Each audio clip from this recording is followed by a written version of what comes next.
America के दो बड़े बैंक सिग्नेचर सिलिकॉन 2 दिन में डूबे, खतरे में 21 से ज्यादा भारतीय कंपनियां। आखिर क्या है इसकी वजह?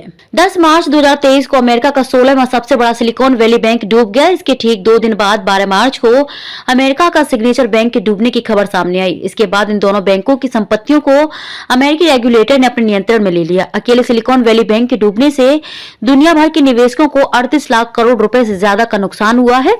इससे 21 भारतीय कंपनियां भी बुरी तरह प्रभावित हुई हैं। अमेरिका के इन दो बड़े बैंकों के डूबने की क्या वजह है? इकोनॉमिस्ट अरुण कुमार ने कहा कि आमतौर पर किसी बैंक के डूबने की बड़ी वजह लोन डिफॉल्ट मामलों में उछाल होता है, लेकिन इन दोनों केस में ऐसा नहीं हुआ है। बैंकिंग क्षेत्र से जुड़े एक्सपर्ट का कहना है कि सिलिकॉन वैली और सिग्नेचर बैंक के डूबने की दो बड़ी वजह सामने आ रही हैं। पहला इंटरेस्ट रेट रिस्क और दूसरा लिक्विडिटी रिस्क। अब किसी बैंक के दिवालिया होने की इन दोनों वजहों को एक एक करके समझते हैं। Interest rate risk. एक बैंक इस जोखिम का सामना तब करता है जब काफी कम समय में कई बार इंटरेस्ट रेट बढ़ाए जाते हैं। अमेरिका में महंगाई 40 साल के उच्च स्तर पर है। यही वजह है कि महंगाई पर काबू पाने के लिए फेडरल रिजर्व ने मार्च 2022 के बाद कई बार इंटरेस्ट रेट बढ़ाए हैं, जो अब 4.5% के करीब पहुंच गई है।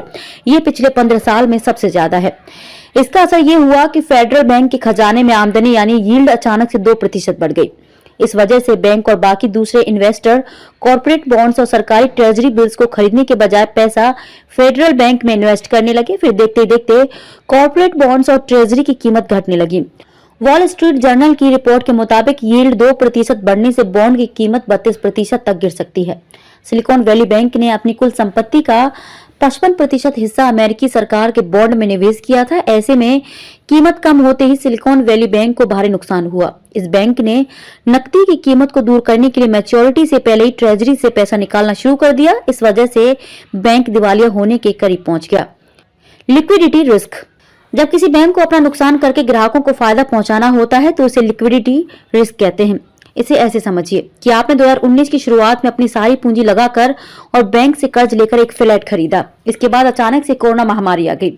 ऐसे में अब कर्ज और उसका इंटरेस्ट देने के लिए आपके पास पैसा नहीं है। एक तरफ बैंक की आमदनी घटती है तो वहीं दूसरी तरफ बैंक में जिन लोगों का पैसा जमा होता है वह निकालने लगते हैं। इससे पैसा कम पड़ने की वजह से बैंक दिवालिया हो जाते हैं।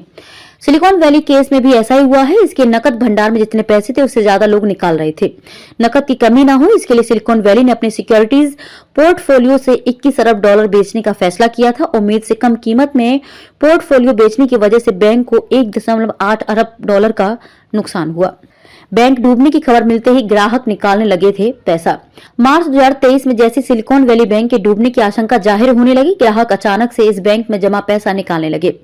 इसे 10 मार्च को पूरी तरह से silicon valley bank system fail हो गया। कुछ यही हाल क्रिप्टो करेंसी के जरिए फेमस होने वाले सिग्नेचर बैंक का भी हुआ। अमेरिका में फेडरल रिजर्व का एक नियम है कि बैंक में जमा 2 करोड़ रुपए तक की राशि पर ही इंश्योरेंस होता है।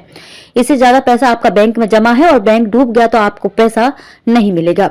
इन दोनों बैंकों में ज्यादातर लोगों और कंपनियों की 2 करोड़ रुपए से ज्यादा रकम जमा थी। इसलिए जैसे ही लोग रकम निकालने लगे बैंक पूरी तरह से खाली होने लगा।